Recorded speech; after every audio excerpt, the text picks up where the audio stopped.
مگر ٹھہریے، پہلے اچھی اچھی نیتیں فرما لیجئے تاکہ ثواب بھی ملے۔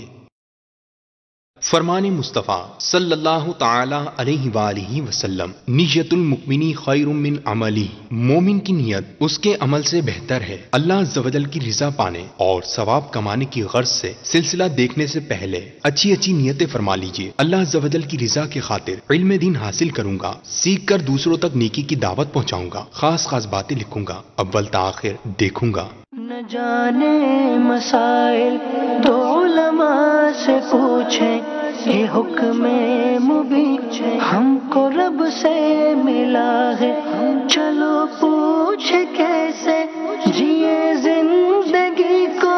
چلو پوچھ لیں کس میں رب کی رضا ہے، رب کی رضا ہے۔ الحمدللہ رب العالمین والصلاة والسلام علی سید الانبیاء والمرسلین، اما بعد فاعوذ باللہ من الشیطان الرجیم، بسم اللہ الرحمن الرحیم، الصلاة والسلام علیک یا رسول اللہ وعلی آلک واصحابک یا حبیب اللہ، الصلاة والسلام علیک یا نبی اللہ وعلی آلک واصحابک یا نور اللہ۔ مدنی چینل کے ناظرین، دارالفتاء اہل سنت کے براہ راست سلسلے میں آپ کو ایک مرتبہ پھر مرحبا کہتے ہیں۔ ماہ ذوالقعدۃ الحرام جاری ہے،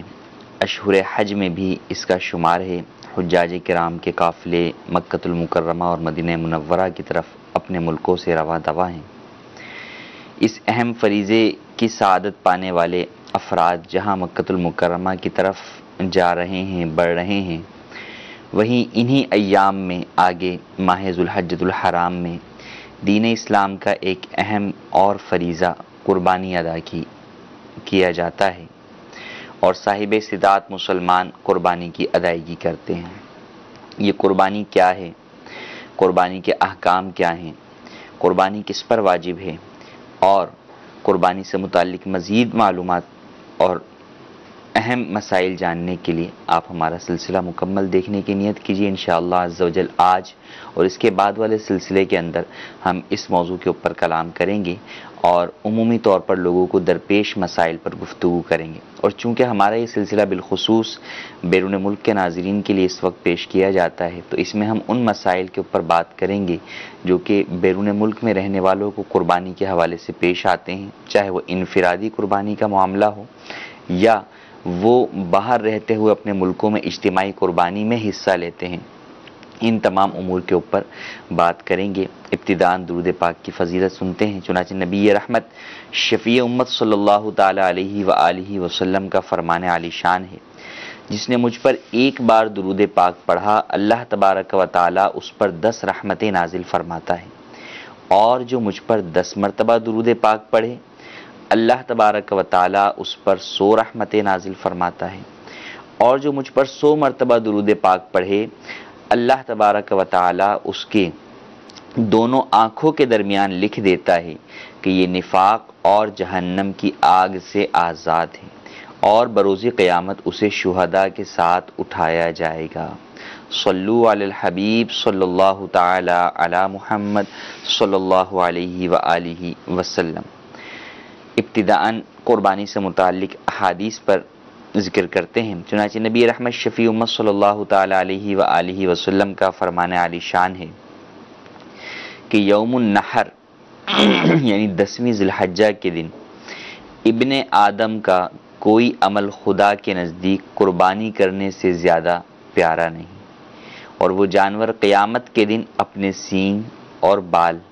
اور کھروں کے ساتھ آئے گا، اور قربانی کا خون زمین پر گرنے سے قبل ہی خدا کے نزدیک مقام قبول میں پہنچ جاتا ہے، قبولیت کے مقام کو پہنچ جاتا ہے، لہٰذا اسے خوش دلی سے ادا کرو۔ اسی طرح ایک اور حدیث مبارکہ ہے، صحابہ کرام علیہم رضوان نے عرض کی، یا رسول اللہ صلی اللہ علیہ وسلم، یہ قربانیاں کیا ہیں؟ فرمایا، سنت ابیکم ابراہیم، تمہارے باپ ابراہیم علیہ السلام کی سنت ہے۔ لوگوں نے عرض کی، یا رسول اللہ صلی اللہ علیہ وسلم، کیا اس میں ہمارے لیے ثواب بھی ہے؟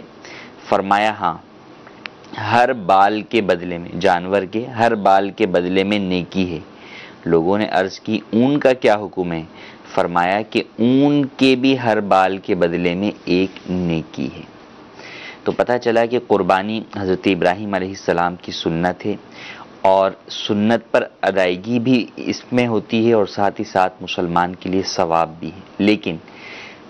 احادیث کے اندر جیسے کہ فرمایا گیا، پہلی حدیث ہم نے ذکر کی کہ آپ علیہ السلام نے فرمایا کہ اس کو خوش دلی سے ادا کرو۔ احکام شرع جتنے بھی ہیں ان کی ادائیگی کے اندر مسلمان کو تنگ دل نہیں ہونا چاہیے، چاہے ان کا تعلق بدن کے ساتھ ہو یا مال خرچ کرنے کے ساتھ ہو۔ کوئی بھی عبادت بندہ ادا کرے تو اس میں تنگ دلی نہیں ہونی چاہیے، خوش دلی کے ساتھ وہ احکام ان عبادتوں کو ادا کرنا چاہیے کہ یہ در حقیقت ہم شکر کے طور پر یہ چیزیں کر رہے ہیں کہ رب تعالیٰ نے ہمیں جو زندگی دی ہے اور ڈھیر ساری نعمتیں دی ہیں، تو ہم اس کے شکر کے طور کے اوپر اس کے احکام کے اوپر عمل کرتے ہیں۔ تو یہ کرنا کوئی ہمارا احسان نہیں ہے کہ ہم یہ کام کر کے یوں سمجھیں، یا شیطان ہمیں اس طرف وسوسہ دلائے یا توجہ ہے وہ بہکائے کہ بھئی یہ ساری ذمہ داریاں ہم پر کیوں ہیں، یہ کام ایسا کیوں ہیں، یا یوں کیوں ہیں، یا یہ بھی کرنا پڑتا ہے۔ نہیں، ہرگز نہیں، بلکہ یہاں پر تو انسان کو رب کا شکر ادا کرنا چاہیے کہ رب تعالیٰ نے نعمتیں مجھے کتنی دی ہیں۔ در حقیقت تم ان کا شکر ادا نہیں کر سکتا، ہاں جو کچھ احکام رب کے میرے سامنے ہیں اور مجھ پر واجب ہوتے ہیں ان پر کچھ نہ کچھ تھوڑا بہت انسان ٹوٹا پوٹا جو ہے وہ عمل کرتا ہے تاکہ رب کو راضی کر سکے، اس کا شکر جو ہے وہ ادا کرنے کی کوشش کر سکے، اور اللہ تبارک و تعالیٰ اس شکر کے صدقے میں ہی ہمیں پھر مزید نعمتیں عطا فرماتا ہے، جیسا کہ خود قرآن میں رب نے فرما دیا لئن شکرتم لازیدنکم، کہ اگر تم شکر ادا کرو گے تو میں تمہیں اور زیادہ دوں گا۔ تو یہ تمام چیزیں در حقیقت انسان رب کا شکر ادا کر رہا ہوتا ہے ان چیزوں کی ادائیگی کے ذریعے سے، کہ انسان تو اپنی کسی چیز کا مالک نہیں، اپنی جان کا، اپنے جسم کا، اپنے بدن کا، اپنے مال کا، سب چیزوں کا مالک اللہ تبارک و تعالیٰ ہے۔ تو یہاں پر یہ بات ذہن نشین رکھنی چاہیے کہ جب بھی ہم اس طرح کی عبادت کریں، بس اوقات یہ دیکھا گیا ہے کہ بدنی عبادت جیسے نماز ہے، مشقت والا کوئی کام ہے، اس میں تو پھر بھی لوگ جو ہے وہ کر جاتے ہیں، لیکن جہاں مال کی بات آ جاتی ہے تو شیطان نے چونکہ دنیا کی محبت، مال کی محبت دلوں میں ہمارے بسا ڈالی ہے، تو وہ اس کے ذریعے سے ہمیں روکتا ہے، ان عبادات سے روکتا ہے، ان عبادات کی ادائیگی سے روکتا ہے کہ جس کے اندر مال کا جو ہے وہ خرچ ہونا پایا جاتا ہے، یا اگر ادائیگی کرواتا بھی ہے، ہم کسی طریقے سے ادائیگی کی طرف آ بھی جائیں تو اچھا مال خرچ نہیں کرتے، یا اچھا مال بھی خرچ کریں تو خوش دلی کے ساتھ ادا نہیں کرتے۔ تو اس حدیث پاک سے ہمیں یہ درس ملا کہ آپ علیہ السلام نے فرمایا کہ قربانی خوش دلی سے ادا کرو، تو لہٰذا جو صاحب استطاعت مسلمان ہیں اچھی نیت کے ساتھ جو ہے وہ قربانی کرے، خوش دلی کے ساتھ کرے، اچھے سے اچھا جانور راہ خدا میں قربان کرے، کہ ویسے ہی اللہ تبارک و تعالیٰ کی بارگاہ میں انسان کو اپنا پسندیدہ مال جو ہے وہ خرچ کرنا چاہیے، جیسے کہ قرآن مجید میں ارشاد ہوا لن تنالوا البر حتى تنفقوا مما تحبون، کہ تم بھلائی کو اس وقت تک نہیں پا سکتے جب تک کہ تم اپنی پسندیدہ چیز راہ خدا میں خرچ نہ کرو۔ تو لہٰذا ہمیں پسندیدہ چیز خرچ کرنی چاہیے مال کے اندر بھی، یعنی اس کو اس انداز سے بھی یوں سمجھ لیں کہ مثال کے طور پہ آپ کو ایک نوٹ صدقہ کرنا ہے 100 روپے کا، لیکن اب آپ کے پاس نوٹ جو ہے وہ ہے، تو ایک یہ بھی چیز پائی جاتی ہے کہ بھئی نیا نوٹ کو بندہ رکھ لیتا ہے، پرانا والا جو ہے وہ دے دیتا ہے، تو اب دینا تو وہی، مالیت تو 100 روپے ہی ہے، تو کیوں نہ رب کی بارگاہ کے اندر اچھی چیز جو ہے وہ صدقہ کی جائے، اگرچہ مالیت میں برابر ہیں، لیکن بہرحال اس میں ایک تو یہ کہ مال سے محبت نہ ہو، اس بات کی طرف بھی جو ہے وہ انسان کو رغبت ہو کہ مال سے محبت کی خاطر مال کو جمع کرنا یہ درست نہیں ہے، اس سے بچنا چاہیے کہ یہ مناسب نہیں ہے۔ تو لہٰذا رب کی بارگاہ میں اچھی چیز خرچ کریں۔ تو قربانی کے لیے لوگ کوششیں کرتے ہیں، بہت سارے وہ افراد ہیں جو کہ صاحب استطاعت نہیں ہوتے، قربانی ان پر واجب نہیں ہوتی، لیکن بہرحال شوق ہوتا ہے کہ قربانی کرنی ہے، تو اچھی نیت ہے، سنت پر عمل کی نیت ہے، تو اگرچہ قربانی واجب نہیں ہے، نفلی قربانی کا ثواب ملے گا، اور اس کے لیے وہ کوشش کرتے ہیں، پورے سال کچھ پیسے جوڑتے رہتے ہیں، کوئی حصہ ڈالتا ہے تو کوئی چھوٹا جانور لاتا ہے، کوئی بڑا جانور لاتا ہے، الغرض کوششیں لوگوں کی ہوتی ہیں، لیکن جن کی نہیں ہوتی یا جن پر قربانی واجب ہے اور ان کی اس طرف توجہ نہیں ہوتی، تو ان پر بھی لازم ہے کہ قربانی جو ہے وہ جن پر لازم ہے وہ ادا کریں، اور قربانی کو خوش دلی کے ساتھ ادا کریں۔ انشاءاللہ عز و جل رب کی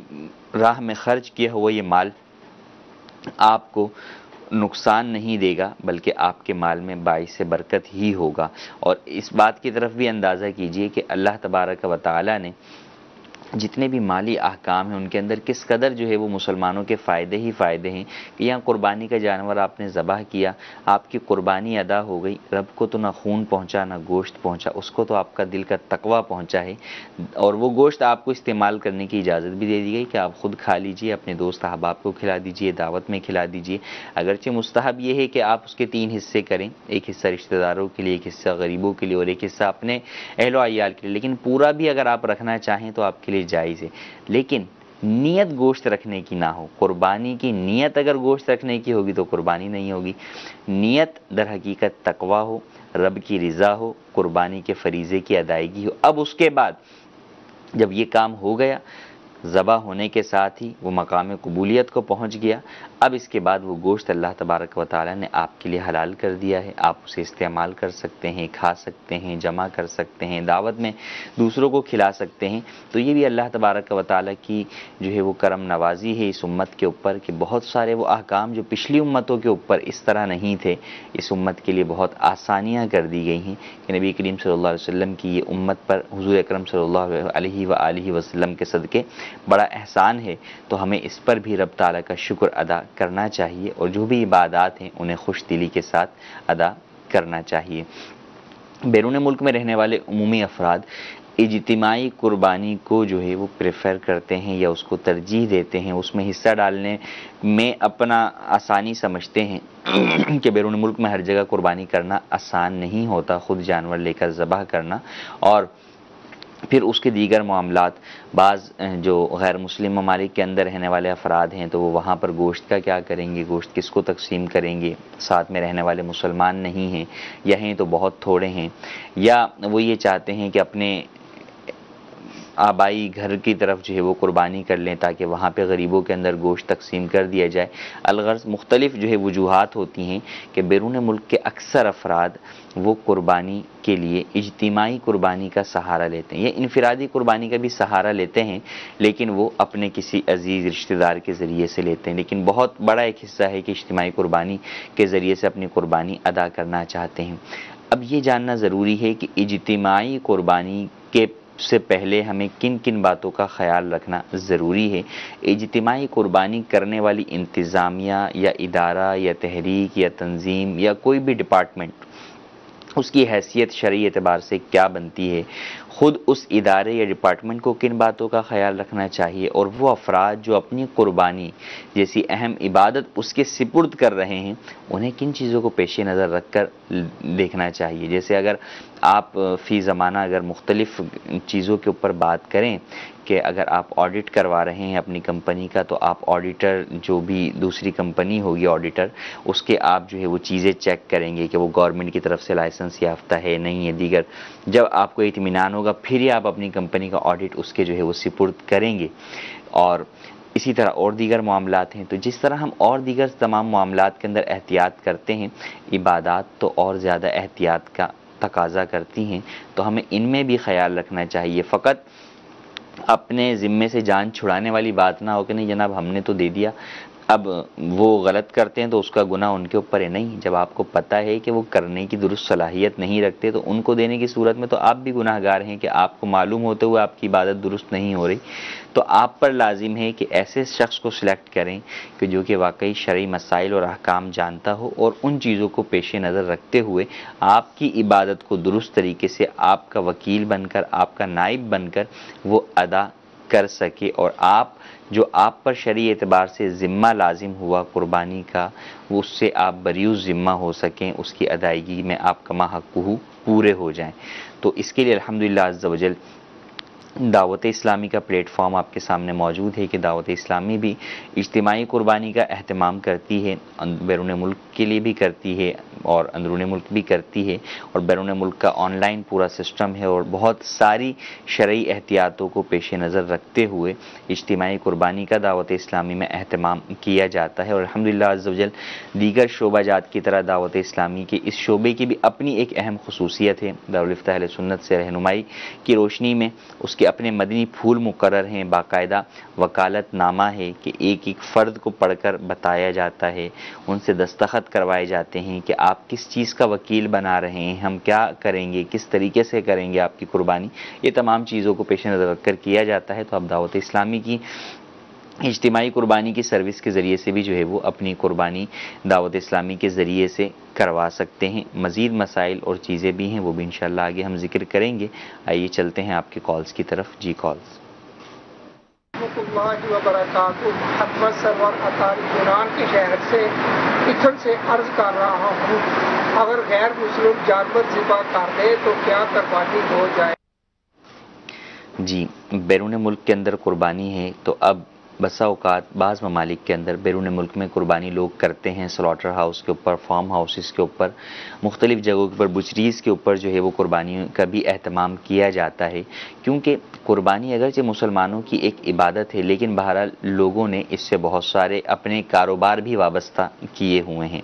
بیوپاری جانور بیچنے آتے ہیں، ان کا اپنا اس حوالے سے کاروبار ہے، اور لیدر کا کام کرنے والوں کا اپنا کاروبار ہے، قصاب کا اپنا جو ہے وہ کاروبار ہے۔ تو یوں بہت ساری جگہوں کے اوپر یہ دیکھا جاتا ہے کہ وہ افراد جو کہ مذہب اسلام سے تعلق نہیں رکھتے، غیر مسلم ہیں، وہ بھی بسا اوقات اس طرح کی سروسز کے اندر جو ہے وہ اپنی سروسز فراہم کر رہے ہوتے ہیں۔ تو ایک مسلمان کو تو یہ بات واضح طور پر معلوم ہونی چاہیے کہ ذبح کے لیے مسلمان یا کتابی ہونا ضروری ہے۔ غیر مسلم جو کہ غیر کتابی ہو، اس کا ذبح درست نہیں ہے۔ کتابی سے مراد وہ یہودی یا نصرانی جو کہ اپنے مذہب یہودیت یا عیسائیت پر قائم ہو، دہریہ نہ ہو گیا ہو، تو وہ کہلاتے ہیں کتابی، کہ ان کا ذبیحہ حلال ہے۔ قرآن مجید میں اللہ تبارک و تعالی نے ارشاد فرمایا، لیکن فی زمانہ جو صورتحال ہے وہ یہ ہے کہ بہت سارے، بلکہ آپ کہیں کہ بہت ہی زیادہ غیر جو کتابی ہیں، یہودی یا نصرانی ہیں، وہ بھی اپنے مذہب سے جو ہے وہ پھر کر دہریت کی طرف چلے گئے، خدا کے منکر ہو گئے، تو ان کا ذبیحہ حرام ہے، ان کا ذبیحہ حلال نہیں ہے، نمبر ایک۔ نمبر دو یہ کہ مشین کا ذبح کرتے ہیں وہ حلال نہیں ہے، یا ذبح کرتے ہیں اللہ کا نام لے کر ذبح نہیں کرتے تو بھی ان کا ذبیحہ حلال نہیں ہے۔ اور فرمایا کہ کتابی کے ذریعے، یعنی جو واقعی اپنے مذہب یہودیت یا عیسائیت پر قائم ہے، ایسا کتابی بھی اگر ذبح کرے تو قربانی کا جانور اس سے ذبح نہیں کروانا چاہیے۔ قربانی ایک عبادت ہے، اور عبادت کے اندر مسلمان کو کافر سے مدد نہیں لینی چاہیے، تو قربانی کا جانور اپنے ہاتھ سے ذبح کریں یا کسی مسلمان سے ذبح کروائیں، اور مسلمان سنی صحیح العقیدہ ہو، عقیدہ درست ہو، ذبح کرنا درست طریقے سے جانتا ہو، اسی کے ذریعے سے اپنی قربانی کی ادائیگی کروائیے، کیونکہ در حقیقت قربانی کیا ہے؟ آپ کیا سمجھتے ہیں؟ قربانی کے جانور خریدنا، اس کے بعد اس کی بوٹی بنانے تک سارے کام، یہ قربانی ہے؟ قربانی تو در حقیقت ہے ہی ذبح، کہ اراقت دم یہ قربانی ہے، کہ جیسے ہی ذبح ہو گیا قربانی مکمل ہو گئی، رب کی بارگاہ میں مقام قبولیت کو پہنچ گئی، یہی جو ہے وہ قربانی ہے۔ تو یہ جو ذبح ہے اسی میں تو ساری احتیاط اور تمام چیزوں کا خیال رکھنا بے حد ضروری ہے۔ جی مزید کال۔ السلام علیکم ورحمۃ اللہ وبرکاتہ۔ وعلیکم سے عرض کر رہا ہوں، مفتی صاحب کی بارگاہ میں میرے دو سوالات۔ نمبر ایک، کیا جانور ذبح کرتے وقت اس پر تکبیر پڑھنا ضروری ہے؟ نمبر دو، اگر قربانی کا جانور مر جائے تو اس کے بارے میں کیا حکم ہے؟ برائے مہربانی ارشاد۔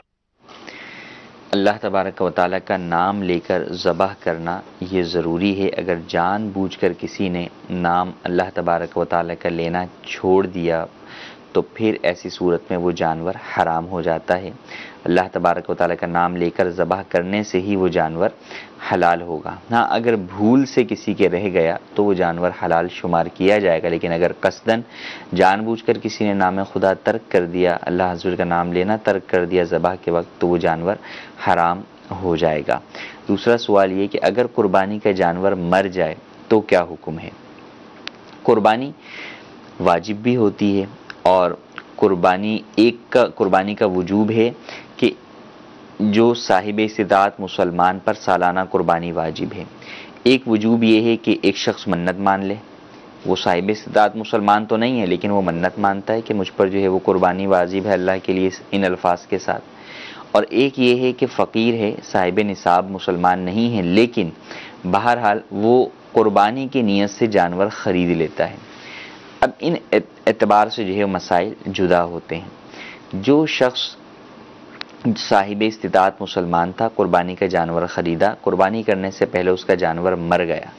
تو اگر اب بھی یہ شخص صاحب نصاب ہے تو اس پر لازم ہے کہ دوسرا جانور خریدے یا کم از کم ایک حصہ بڑے جانور کے اندر ڈالے، تاکہ قربانی کے واجب کی جو ادائیگی اس پر لازم ہے وہ ادا ہو سکے۔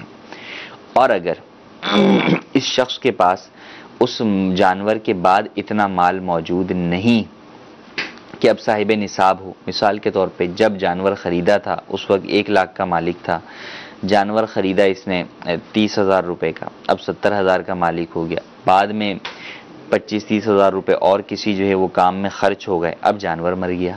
اب اس کے پاس جو ٹوٹل جو بھی اس کا مالیت والا مال ہے وہ 30,000 ہی بچتا ہے، تو 30,000 کے اعتبار سے یہ صاحب نصاب نہیں ہے،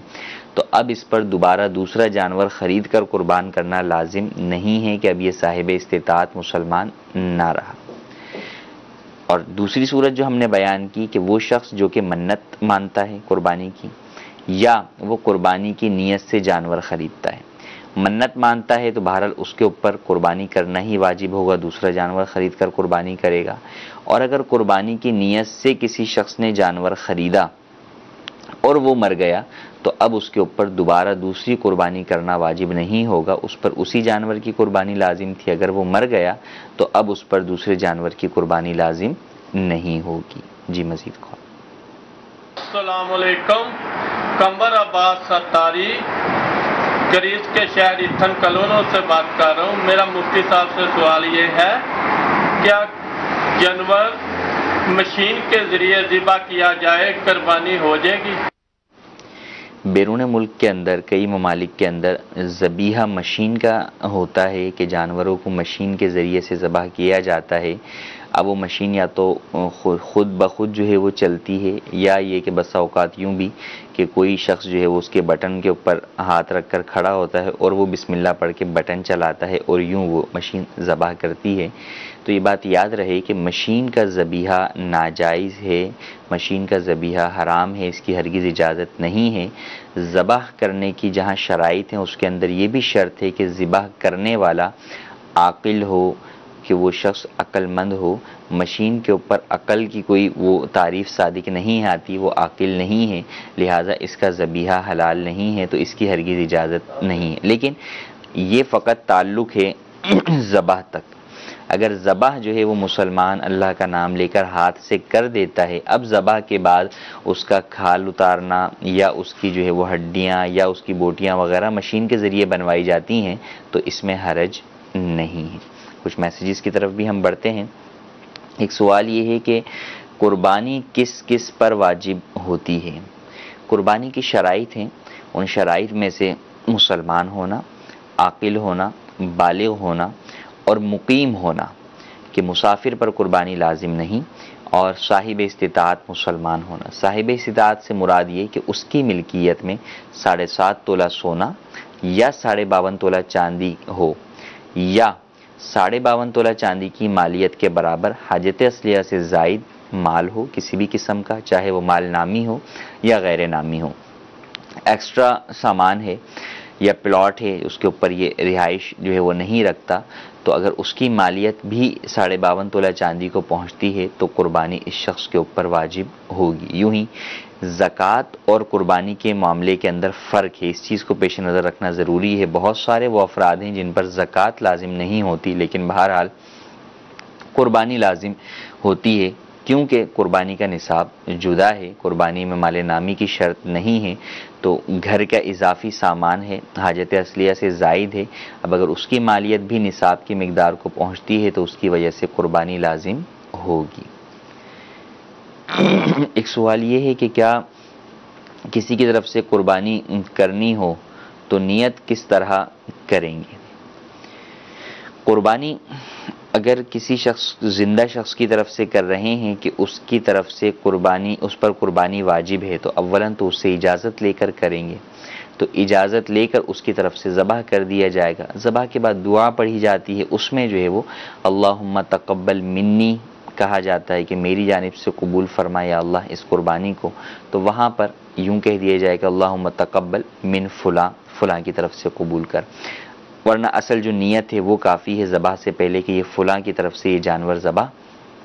کیا جا رہا ہے۔ یوں ہی واجب نہیں ہے، ایصال ثواب کے طور پر جو ہے وہ ادا کر رہے ہیں، مرحوم والدین کی طرف سے ادا کر رہے ہیں، تو نیت کر لیں کہ والدین کی جانب سے جو ہے وہ قربانی ادا کر رہا ہوں، تو یوں بھی ان کو بھی اس کا ایصال ثواب پہنچ جائے گا۔ ہاں اگر آپ پر خود قربانی واجب ہے تو پہلے اپنی قربانی ادا کیجئے، پھر اگر آپ کو صاحب استطاعت ہیں اور دوسری قربانی والدین کی طرف سے ہیں، دوسری قربانی والدین کی طرف سے کر دیجئے، اور اگر اتنی استطاعت نہیں ہے تو اپنی جانب سے قربانی کرنے کے بعد اس قربانی کا ثواب والدین کو ایصال ثواب کر دیجئے۔ ایک سوال یہ ہے کہ کیا مرحومین کی طرف سے قربانی کر سکتے ہیں؟ جی ہاں، مرحومین کی طرف سے بھی آپ قربانی کر سکتے ہیں، اس میں کوئی حرج نہیں ہے۔ جی مزید کال۔ سوال ایک یہ کرنا، سنت موقدہ جو تفصیل ہے یہ کہاں سے، کون کون سے بکس کا اگر مطالعہ کیا جائے تو یہ مل سکتی ہیں؟ سنت مؤکدہ کی تفصیل اگر نمازوں کے اعتبار سے آپ پوچھنا چاہ رہے ہیں کہ نمازوں میں کون کون سی رکعات سنت مؤکدہ ہیں، تو وہ ہم عرض کر دیتے ہیں کہ فجر کی نماز میں 2 سنت مؤکدہ قبلیہ ہیں، اسی طریقے سے ظہر میں 4 ابتداً جو پہلے 4 سنتیں پڑھی جاتی ہیں وہ مؤکدہ ہیں، اور بعد میں پڑھی جانے والی 2 سنتیں بھی مؤکدہ ہیں۔ مغرب میں مغرب کی نماز کے بعد پڑھی جانے والی 2 سنتیں مؤکدہ ہیں، اور عشاء میں عشاء کے بعد پڑھی جانے والی 2 سنتیں مؤکدہ ہیں۔ جمعہ کے اندر پہلی 4 سنتیں مؤکدہ ہیں اور بعد والی 4 سنتیں مؤکدہ ہیں۔ تو یہ ہیں نمازوں کے اعتبار سے سنن مؤکدہ کی تفصیل۔ اوورآل اگر آپ بات کریں کہ بھئی کسی بھی عمل کے اندر ہمیں کیسے پتہ چلے کہ کون سی جو ہے وہ سنت مؤکدہ ہے اور کون سی سنت غیر مؤکدہ ہے، تو یہ ایک ڈیٹیل جو ہے وہ ڈسکشن ہے، اور اس کے اندر جو اس فن کے یا اس موضوع سے متعلق جو کتابیں لکھی ہوتی ہیں اس میں عمومی طور پہ ذکر کیا جاتا ہے۔ جیسے ایک ہے عام کتاب، ایک کتاب ہے کہ روزے کے اوپر ہی لکھی گئی ہے، تو علماء کی وہ کتابیں جو روزے پر لکھی گئی ہیں اس میں انہوں نے اس کی زیادہ ان ڈیٹیل بیان کیا گیا ہے۔ طہارت پر جو کتابیں ہیں ان میں طہارت کے مسائل کو ان ڈیٹیل بیان کیا گیا ہے، تو پھر ان میں ان باتوں کی تفصیل ہوتی ہے کہ یہ جو سنت ہے یہ مؤکدہ ہے یا غیر مؤکدہ ہے۔ جی مزید کو صاحب سے میرا یہ سوال ہے کہ ہم اگر کوئی ہنر سیکھتے ہیں، کیا کسی عورت استاد سے ہنر سیکھنا جائز ہے؟ برائے مہربانی شریعت کی روشنی میں اس کی رہنمائی فرما دی۔ سوال جو ہے وہ میں سمجھ نہیں سکا، کچھ ہنر کی بات جو ہے وہ انہوں نے کی ہے۔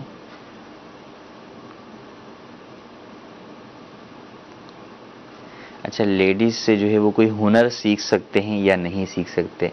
دیکھیں اسلام پردے کا درس دیتا ہے، مرد مردوں سے جو ہے وہ چیزیں سیکھتے ہیں، ڈیلنگ کرتے ہیں، عورت عورتوں سے ڈیلنگ کرتی ہیں اور سیکھتی ہیں، تو غیر محرم مرد کا غیر محرم عورت سے یا غیر محرم عورت کا غیر محرم مرد سے سیکھنا، چاہے وہ علم ہو، وہ ایجوکیشن ہو یا اور دیگر ہنر ہوں، تو اس کی ہرگز اجازت نہیں ہے کہ یہ چیز شیطان جو ہے وہ انہی چیزوں کے ذریعے سے برائی کے راستے کی طرف لے کر جاتا ہے، تو اسلام اس بات کی اجازت نہیں دیتا، بلکہ یا تو محارم کے ذریعے سے سیکھا جائے یا پھر جو ہے وہ جنس سے سیکھے کہ عورت عورت سے سیکھے اور مرد مرد سے سیکھے۔ جی مزید کال۔ اس سگیار عرض کر رہا ہوں، پیارے مفتی۔ جی کال۔ السلام علیکم ورحمۃ اللہ وبرکاتہ۔ محمد کامران عطاری یونان کے شہر تھیوا سے عرض کر رہا ہوں۔ دارالفتاح اہل سنت میں مفتی صاحب کی بارگاہ میں میرا یہ سوال ہے کہ اگر قربانی رہ جائے تو کیا کیا جائے؟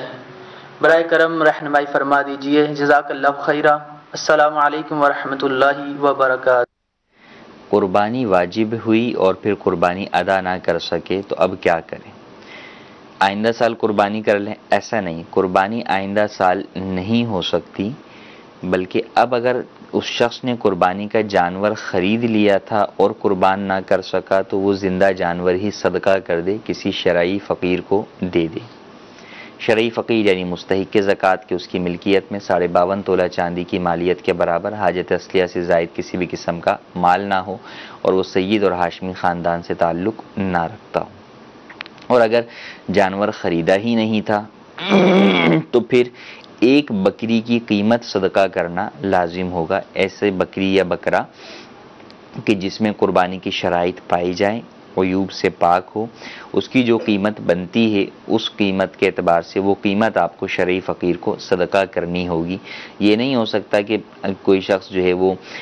ایک سال جو ہے وہ بڑا جانور ذبح کرے اور کہے کہ بھئی یہ ایک اس میں حصہ اس سال کا ہے اور پچھلے 6 سالوں کی جو مجھ پر قربانی بنتی ہے وہ میں اس میں کر رہا ہوں۔ یوں کرنا ہرگز درست نہیں ہے، یہ جائز نہیں ہے۔ اور بکری کی قیمت صدقہ کرنا لازم ہے۔ جب آپ قربانی کرنے کے لیے جا رہے ہیں تو آپ کے پاس آپشن موجود ہیں کہ یا تو آپ بکری یا بکرا کر لیجئے یا آپ بڑے جانور کا حصہ لے لیجئے، لیکن یہ آپشن ابھی ہے قربانی کرنے سے پہلے۔ جب قربانی کا ٹائم گزر گیا اور آپ پر قربانی کی قیمت صدقہ کرنا لازم آتی ہے تو اس وقت حصے کی قیمت صدقہ کرنا آپ کے لیے کافی نہیں ہوگا، بلکہ اب آپ کو بکرا یا بکری کی قیمت ہی صدقہ کرنا لازم ہوگا۔ جی مزید کال۔ مفتی صاحب سے سوال ہے میرا کہ غسل کرنے میں پانی زیادہ بہانا گناہ ہے یا اسراف ہے؟ ہم گاؤں کے لوگ ہیں ٹیوب ویل چلا کر نہاتے ہیں، غسل کرتے ہیں، اس میں تو پانی زیادہ ہی آتا ہے، اس پہ روشنی ڈالی۔ نبی کریم صلی اللہ تعالیٰ علیہ وآلہ وسلم سے صحابی رسول نے پوچھا کہ اسراف کے بارے میں، جب آپ علیہ السلام نے ارشاد فرمایا کہ کیا نہر کے کنارے پر بھی اسراف ہے؟ فرمایا وہاں بھی اسراف ہے۔ تو ٹیوب ویل ہے یا دیگر چیزیں ہیں، اس کے اندر ایک یہ ہے کہ ایک پانی جو ہے وہ اپنی رفتار سے بہہ رہا ہے اور اس کے اندر کوئی شخص نیچے جا کر جو ہے وہ کھڑا ہو جاتا ہے یا سمندر میں جو ہے وہ جا کر نہا لیتا ہے، تو اب اس کے اندر اس کی جانب سے اسراف نہیں ہے، یہ اپنا اس پانی سے جتنا استفادہ کرنا ہے وہ کر کے جو ہے وہ آ جاتا ہے۔ اور ایک یہ ہے کہ جیسے ہینڈ پمپ ہے یا اس طرح کی کوئی چیز ہے کہ اس سے جو ہے وہ پانی کی دھار، مثلا نلکے کی ایک دھار ہو اور ایک موٹے پائپ کی دھار ہو، اب وہ موٹے پائپ کی دھار سے جو ہے وہ نہاتا ہے اور بہت سارا پانی جو ہے وہ ضائع ہوتا ہے، تو بہرحال اس کی ہرگز اجازت نہیں ہوگی کہ اسراف کی اجازت اس بنیاد پر نہیں ہے کہ اسراف منع یوں ہے کہ پانی کم ہو، بلکہ پانی زیادہ ہو، جب بھی بہرحال اسراف ہی ہے، وہ ناجائز اور گناہ ہی ہے، اس سے بچنا ضروری ہے۔ میسیجز کی طرف بھی ہم بڑھتے ہیں۔ ایک سوال یہ ہے کہ قربانی کے گوشت کے حصوں کے متعلق ارشاد فرمائیں کہ کتنے حصے ہوتے ہیں؟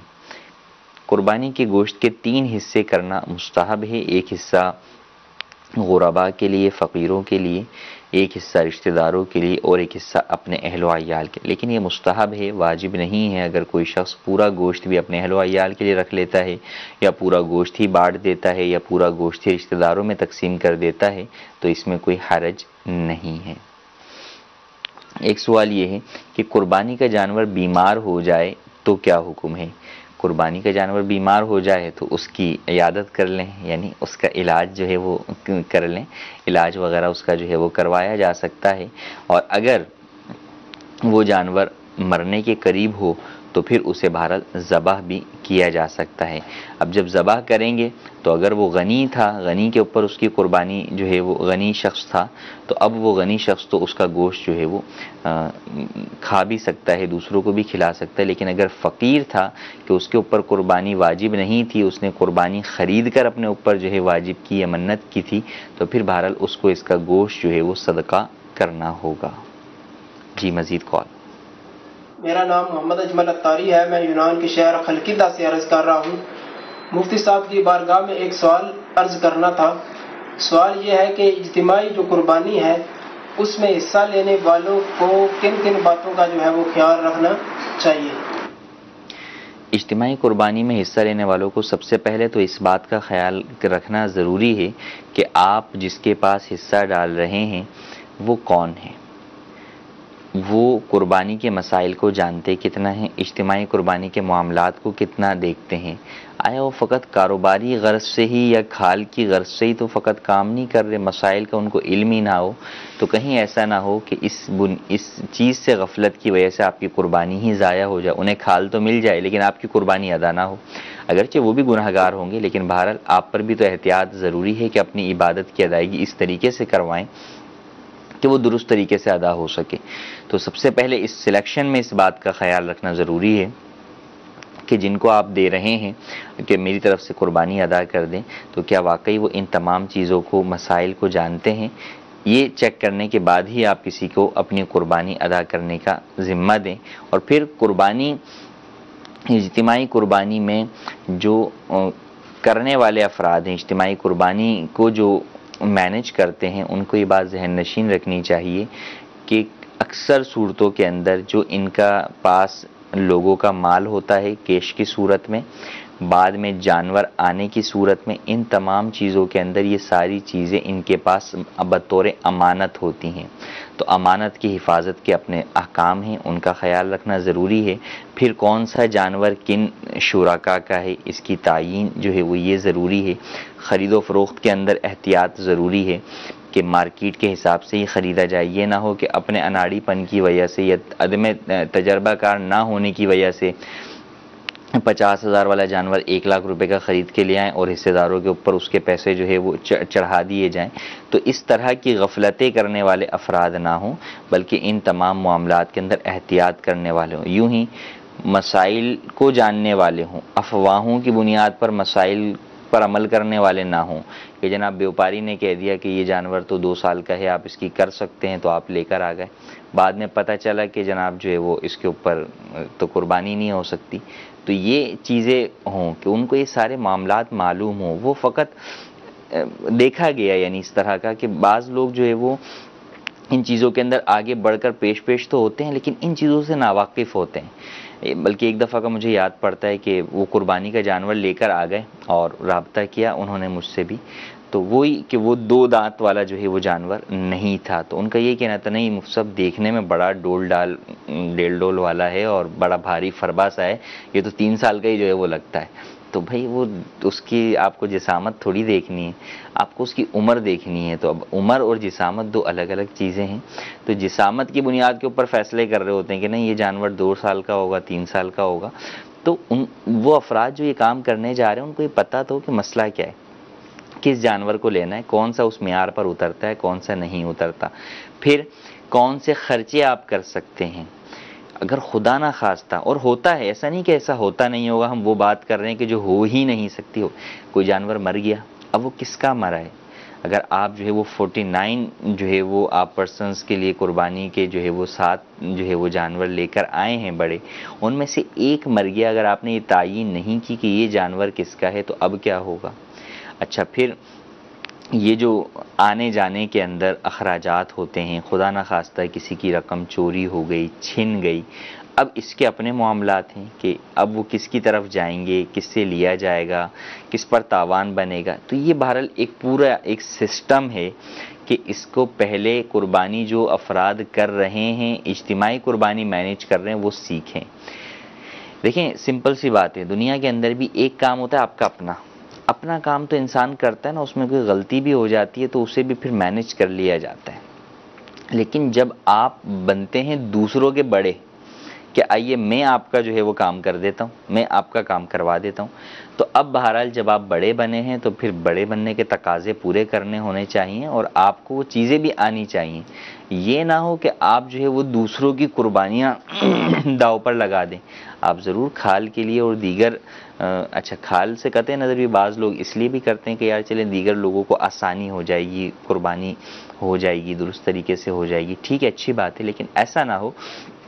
کہ کہیں لا علمی کے باعث، شرعی احکام سے نابلد ہونے کے باعث آپ وہ قربانیاں ان کی ضائع کر بیٹھیں اور آپ پر ڈبل گناہ آ جائے کہ یعنی ایک تو ان کی قربانی الگ ضائع ہوئی، دوسرا آپ پر تاوان بنے یا آپ گناہ گار ہوں. تو بہرحال ان معاملات کے اندر احتیاط ضروری ہے. الحمدللہ دعوت اسلامی کے تحت جو اجتماعی قربانی ہوتی ہے اس کے اندر اس بات کا خصوصی طور پہ اہتمام کیا جاتا ہے. اس کے اوپر مختلف بیانات بھی ہوتے ہیں اور ایک رسالہ بھی جو ہے وہ موجود ہے دعوت اسلامی کی ویب سائٹ کے اوپر، آپ دیکھ سکتے ہیں. اجتماعی قربانی کے مدنی پھول کے نام سے ایک چھوٹا سا جو ہے وہ جیبی سائز رسالہ، پاکٹ سائز رسالہ جو ہے وہ موجود ہے. اگر آپ اسے پڑھیں گے تو آپ کو اندازہ ہوگا کہ واقعی اجتماعی قربانی میں کتنی باتوں کا احتیاط کرنا ضروری ہے، خاص کر پر جو ہے وہ نظام ضروری ہے. پھر بعض لوگ اس معاملے کو، اجتماعی قربانی کو کاروباری انداز میں بھی چلا رہے ہوتے ہیں کہ وہ کاروباری بنیاد پر اجتماعی قربانی کا اہتمام کرتے ہیں. ان کے اپنے جدا مسائل ہیں. کیونکہ بہت ساری جگہوں کے اوپر، بلکہ میں کہوں کہ اکثر جگہوں کے اوپر یہ ہے کہ اجتماعی قربانی میں حصہ لینے والوں کے ذہن میں یہ نہیں ہوتا کہ یہ سامنے والا فرد کاروبار کر رہا ہے، بلکہ یہی ہوتا ہے کہ یہ ہمارے لیے ہمارے پیسوں سے اجتماعی قربانی کا اہتمام کر رہے ہیں۔ ان کو کیا فائدہ ہے؟ ان کو فائدہ یہ ہے کہ جناب والا کھال ملے گی، یہ کھال جو ہے وہ مسجد میں لگائیں گے، مدرسے میں لگائیں گے، جس بھی مسجد یا مدرسے کی انتظامیہ کی طرف سے ہوتا ہے، یا تحریک ہے جیسے دعوت اسلامی ہے تو جناب اس کے جو ہے وہ نیک اور جائز کاموں کے اندر لگے گا، تو یہ مقصود ہوتا ہے۔ کسی کے ذہن میں یہ نہیں ہوتا کہ نہیں یہ اس سے کاروبار کر رہے ہیں اور اس کے اوپر یہ نفع کمائیں گے، ایسا ہرگز یہ مقصود نہیں ہوتا۔ اسی لیے اگر لوگوں کو پتہ چل جائے کہ بھئی قربانی کے بعد اتنا پیسہ جو ہے وہ بچ گیا ہے فی حصہ، مثلا حصہ جو ہے وہ 10,000 کا تھا اور 8,000 جو ہے وہ بنا، تو اب وہ لازمی سی بات ہے ان کا یہی تقاضا ہوگا کہ بھئی ہمیں پیسے واپس کیے جائیں۔ تو بہرحال ان تمام باتوں کا خیال رکھنا ضروری ہے۔ تو اس رسالے کا مطالعہ کریں، جو اجتماعی قربانی کرنے والے افراد ہیں انشاءاللہ عز و جل انہیں بے حد فائدہ ہوگا۔ اللہ تبارک و تعالی سے دعا ہے جو سنا اسے یاد رکھنے، اس پر عمل کرنے اور دوسروں تک احکام پہنچانے کی توفیق عطا فرمائے۔ آمین بجاہ النبی الامین۔ صلو علی الحبیب صلی اللہ تعالی علی محمد صلی اللہ علیہ وآلہ وسلم۔ نہ جانے مسائل تو علماء سے پوچھیں، یہ حکم مبین ہم کو رب سے ملا ہے، چلو پوچھے کیسے جیے زندگی کو، چلو پوچھ لیں کس میں رب کی